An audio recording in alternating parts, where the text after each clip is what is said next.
So another thing I like to do when I'm making apples is I like to make apple cider vinegar.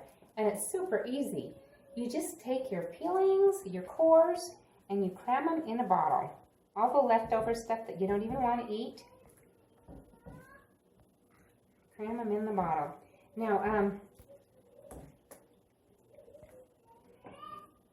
for doing apple cider vinegar, you'll need, for every quart of water, you'll need a 1/4 cup of sugar. So I'd already had this water mixed up, and I have 2 quarts here, so I put 1/2 cup of water in there, and I just cram it full of apple odds and ends. Then what you do is you take a piece of cheesecloth and put it over the top with the lid so that it can breathe.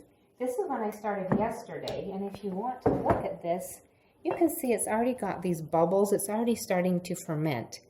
And every day you want to give it a stir, swish them around, and then put your lid back on. Just leave it sitting on the counter.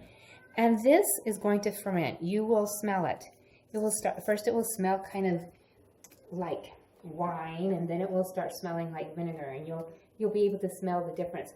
In time, the apples will all get kind of brown and yucky looking, and you can just strain them off, but then just keep the vinegar, and you'll leave it. It will probably be at least a month, maybe even longer before it's vinegar. But it makes great vinegar, and I think it tastes a lot better than the store-bought apple cider vinegar. I really like it, and we use it, drink it a little bit every day just for health. So another fun thing to do with your apples.